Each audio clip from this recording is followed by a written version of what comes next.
Bob, are you there? Oh, yes. How are you? Hello, Bob. So, you and the mouse pad have a very close relationship, don't you?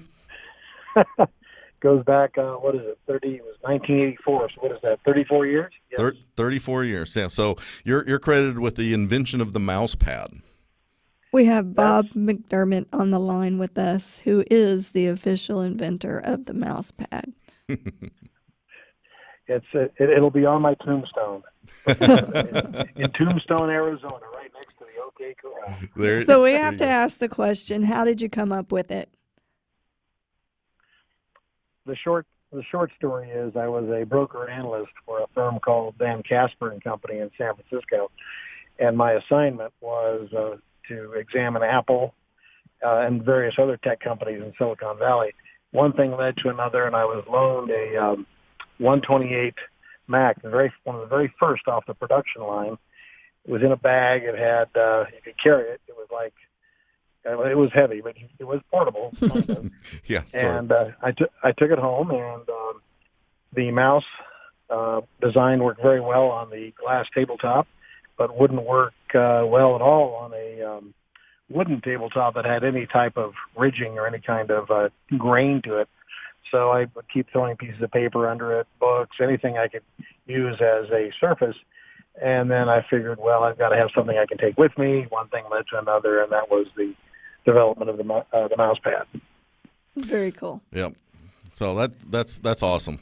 I guess everybody has to invent something out there. So you're also a crypto miner. Is that right? Yes. Tiffany, my partner, and I have been mining crypto coins starting in the GPU days back in late 2011, 2012. So we've been doing it for a few years, and have been watching the evolution and participating in the evolution of mining and the ASIC machines and the various new coins that have been coming out. We've been doing it for quite a while. So I remember over Christmas of 2012, you gave me a call, and you were telling me about this, great new thing that you just started doing, and it was this thing called Bitcoin, and you were mining it, and it was this decentralized currency. At the time, I thought you were a little bit crazy, but you kept after me for a few months and finally talked me into getting some miners, which I did sometime in 2013. But, I credit you with introducing me to that. So what are you mining now, Bob? As of right now, today, Bitcoin and Bitcoin Cash. In about 10 days, we're going to convert part of that to an altcoin called Aeon, which is a very interesting altcoin. And we'll be doing, we're diversifying a little bit. The Bitcoin market's become, I wouldn't say saturated, but it's. I think it's good to diversify a little bit and have take advantage of different market opportunities as they come up. Now, if there's somebody new out there that is interested in crypto mining and thinking about getting into it, what would you suggest for them? Well, today I would analyze the different coins, and your risk tolerance.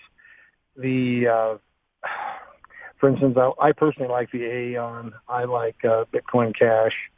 There are others that are very good, but it doesn't take a lot of money. The real trick is to find a machine that is efficient, that uses relatively little power for the output and the work it does. And some of the new generation, there's a new generation of machines that burns about 10% of the generation before, and yet on a revenue/coin side does the same or better. So I'm looking at that, and because I'm beginning to believe that energy efficiency in maintaining the blockchain and maintaining, the coins and maintaining the ecostructure is going to become more and more critical over the next few years.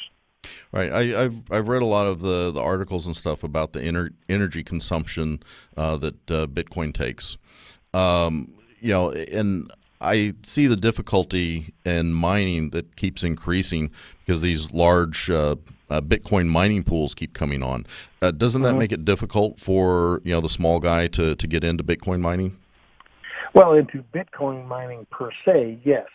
An example, though, of a machine I like, and I'm not trying to push a particular machine. I'll just mention one that I have been looking at myself.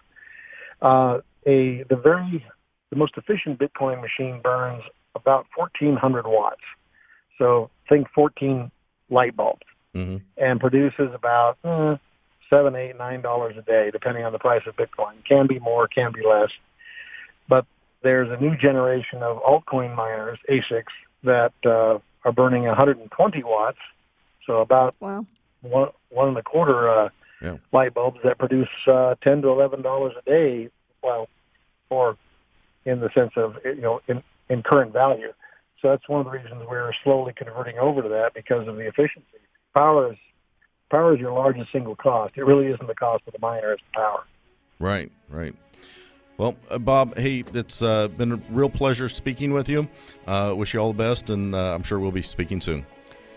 Take care, sir. Thanks, everyone, for joining today. Crypto Week continues all week. If you have any questions or you want to reach out to us through Telegram at Rewards Token. Feel free to ask us questions, and we will answer them on air during the rest of the week.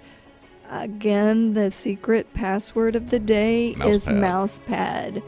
Thanks for listening.